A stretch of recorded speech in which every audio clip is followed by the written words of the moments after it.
Samyutta Nikaya. SN Old Version, tpitaka.fandom.com. Translation by Bhikkhuni Uppalavanna. 2 Devadatta Samyutta The Young Devas. 020, SN.6.11-SN.6.15. 6 Brahma Samyutta Brahma Beings SN.6.11. Sanamkumara Sutta Eternal Youth. I heard thus. At one time the Blessed One was living in Rajagaha on the bank of river Sapani. When the night was waning, illuminating the whole of the bank of river Sapani, Brahma Sanankumara approached the Blessed One, worshipped and stood on a side. Standing, Brahma Sanankumara said the stanza in the presence of the Blessed One.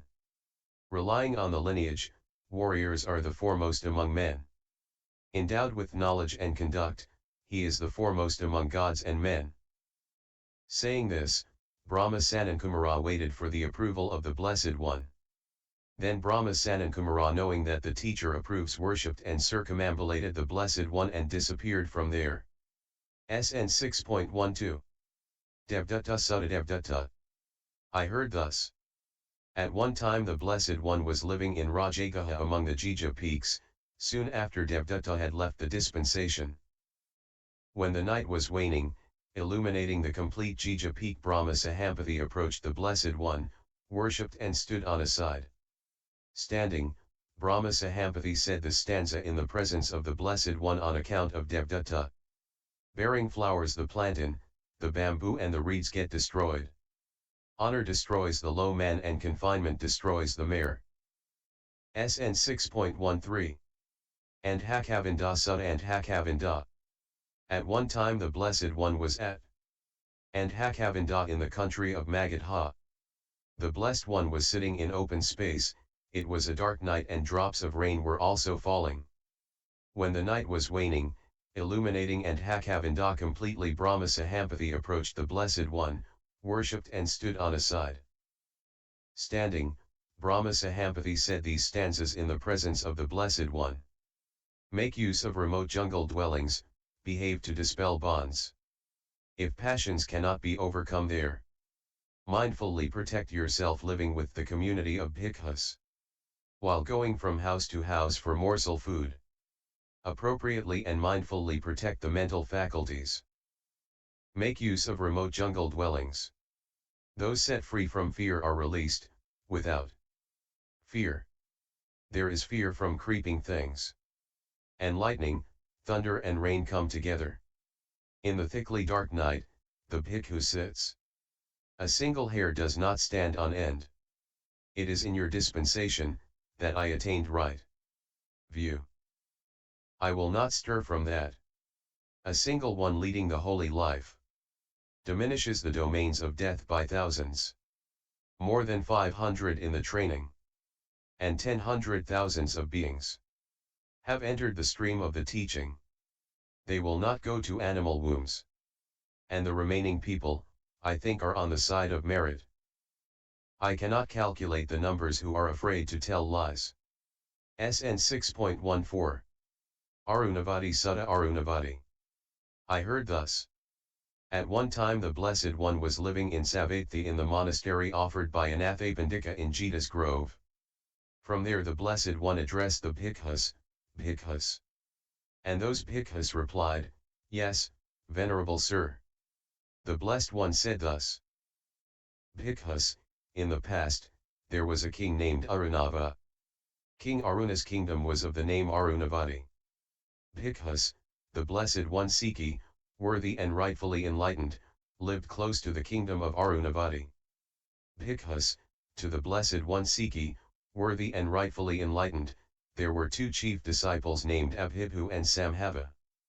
The Blessed One Sikhi, worthy and rightfully enlightened, addressed the Bhikkhu Abhibhu, Friend, Brahman, there is a certain world of Brahma, let us approach it, until it's time for the meal. The Bhikkhu Abhibhu agreed to the suggestion made by the Blessed One Sikhi, worthy and rightfully enlightened. Then as quickly as a strong man would stretch his bent arm or bend his stretched arm, the Blessed One Sikhi, worthy and rightfully enlightened, and the Bhikkhu Abhibhu disappeared from the kingdom of Arunavati and appeared in the world of Brahma. Then the Blessed One Sikhi, worthy and rightfully enlightened, addressed the Bhikkhu Abhibhu, Brahmin, addressed the Brahmas, the members of the council of Brahmas and the gathering of Brahmas, on the teaching. The Bhikkhu Abhibhu agreeing advised, incited, gladdened, and made the hearts light of the Brahmas, the members of the Brahma council and the Brahma gathering with a talk on the teaching. Then Bhikkhus, the Brahmas, members of the council of Brahmas and the gathering of Brahmas, were angry and heated and said, "It is surprising, how could a disciple Bhikkhu teach ignoring the presence of the teacher?" The Blessed One Sikhi, worthy and rightfully enlightened, addressed the Bhikkhu Abhibhu, Brahmin, the Brahmas, members of the council of Brahmas and the gathering of Brahmas are angry and heated and say it is surprising, how could a disciple Bhikkhu teach ignoring the presence of the teacher? Brahmin for further pleasure surprised the Brahmas, the members of the council and the Brahma gathering. Bhikkhu Abhibhu agreeing with the Blessed One Sikhi, worthy and rightfully enlightened preached with a visible body and with an invisible body, preached with the lower portion of the body visible and the upper portion invisible, preached with the upper portion of the body visible and the lower portion invisible. Then Bhikkhus, the Brahmas, members of the council of Brahmas and the gathering of Brahmas were concerned and said it is wonderful and surprising, the power of the recluse. Then the Bhikkhu Abhibhu said to the Blessed One Sikhi, worthy and rightfully enlightened, Venerable Sir, the Blessed One had said these words in the presence of the community of Bhikkhus, friends, I can address the thousand-fold world system at once, from the world of Brahma. Brahmin, this is the right time, now address the thousand-fold world system from the world of Brahma. Bhikkhus, the Bhikkhu Abhibhu agreeing with the Blessed One Sikhi, worthy and rightfully enlightened, said these stanzas while in the world of Brahma. Get started. Leave behind evil, be yoked to the dispensation of enlightened ones. Destroy the array of death, as an elephant would destroy a hut of reeds. If you live diligently in this dispensation, you dispel birth and death and end unpleasantness. Then Bhikkhus, the Blessed One Sikhi, worthy and rightfully enlightened and the Bhikkhu Abhibhu, arousing consternation in Brahma, the members of the Brahma council and the gathering of Brahmas as quickly as a strong man would stretch his bent arm or bend his stretched arm disappeared from the world of Brahma and appeared in the kingdom of Arunavati. Then Bhikkhus, the Blessed One Sikhi, worthy and rightfully enlightened addressed the Bhikkhus, Bhikkhus, did you hear the Bhikkhu Abhibhu saying stanzas while in the world of Brahma?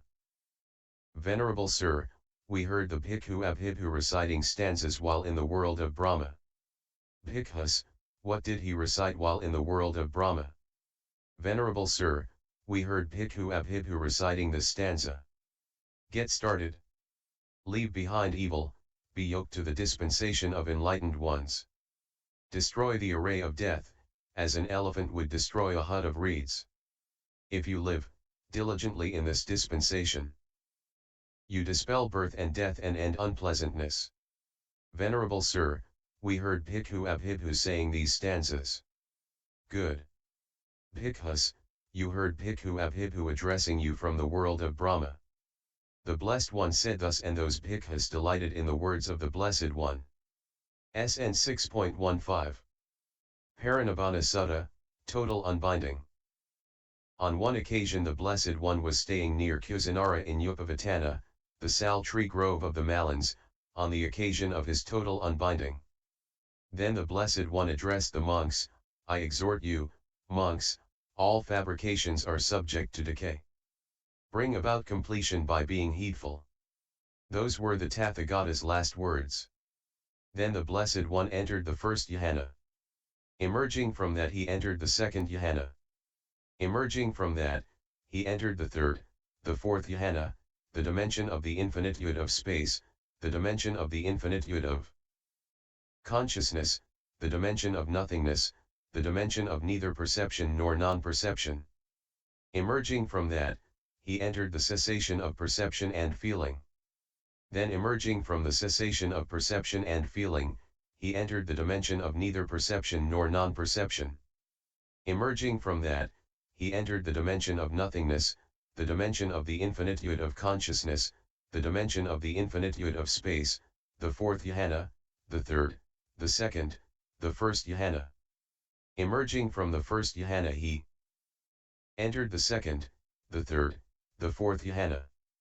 Emerging from the fourth jhana, he immediately was totally unbound. When the Blessed One was totally unbound, simultaneously with the total unbinding, Sahampathy Brahma uttered this verse. All beings, all, in the world, will cast off the bodily heap. In the world, where a teacher like this, without peer in the world, the Tathagata, with strength attained, the rightly self-awakened one, has been totally unbound. When the Blessed One was totally unbound, simultaneously with the total unbinding, Sakka, ruler of the gods, uttered this verse. How inconstant are compounded things! Their nature, to arise and pass away. They disband as they are arising. Their total stilling is bliss. When the Blessed One was totally unbound, simultaneously with the total unbinding, Ven. Ananda uttered this verse, it was awe-inspiring. It was hair-raising when, displaying the foremost accomplishment in all things, the rightly self-awakened one was totally unbound. When the Blessed One was totally unbound, simultaneously with the total unbinding, Venerable Anuruddha uttered this verse. He had no in-dash and out-breathing. The one who was such, the firm-minded one, imperturbable, and bent on peace. The sage completing his span. With heart unbowed, he endured the pain. Like a flame's unbinding was the liberation of awareness.